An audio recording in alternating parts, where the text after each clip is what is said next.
Just very briefly, I want to offer a couple of reminiscences about Rabbi Meir Kahane, Hashem Yinkom Damo.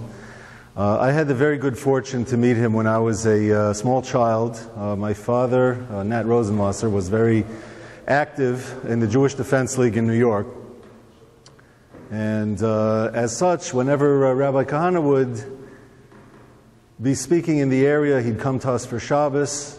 And I remember one particularly rainy Friday night. He was nowhere to be found. And we waited. It was pouring rain outside. My father decided to go ahead and make Kiddush and proceed with the meal. And when we were about halfway through the meal, we hear a knock on the door. And sure enough, standing out in the rain was Rabbi Kahane.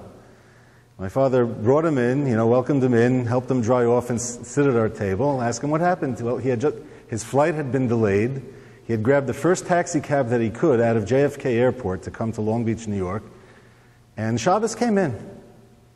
So he told the driver, okay, just let me off here. I presume he was somewhere in the Rockaways. And he walked the rest of the way to our house. And that to me, that made such an impression on me. Here was a person who lived it like he meant it. And that was just in the observance of Shabbos. We're not even going to begin to talk about all the rest of the things that he is best known for regarding Eretz Yisrael, regarding Jewish pride. There was another occasion in which he came to speak at the Young Israel of Far Rockaway, and this was also in the mid-1970s. And apparently the city fathers, or the fathers at least of the Jewish community in Far Rockaway, had taken out an ad in the Jewish press trying to get people to move to Far Rockaway. Come to Netanya in New York, said the headline. And Rabbi Kahane, that was all Rabbi Kahane needed to see. He spent half an hour or more at the podium of the Young Israel of Far Rockaway, and he laced into the local leadership. What are you telling people to come to Netanya in New York for? You should be telling them to go to the real Netanya.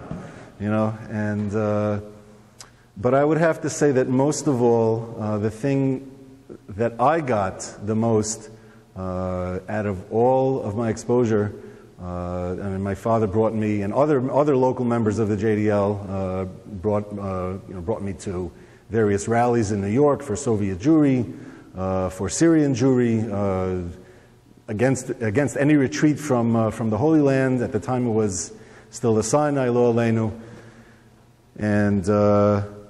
But the one thing that to me stood out over and above, and I guess was the common denominator for all of these things, was his unmitigated support and declaration of Jewish pride. That Judaism is not anything to be ashamed of. It is something to be proud of. It is something to raise our fists into the air and say, I am a Jew, or as the chant used to go at rallies, we are Jews, we couldn't be prouder, and if you can't hear us, we'll shout a little louder. And we shouted very loud, and we raised our fists, we said never again, and we meant it. And Rabbi Kahane was somebody who, like I said, he lived it like he meant it, and that is something that we will all carry with us wherever we go. And God willing, teach it to the rest of the Jews as well, who are so sorely in need of hearing a message like that today.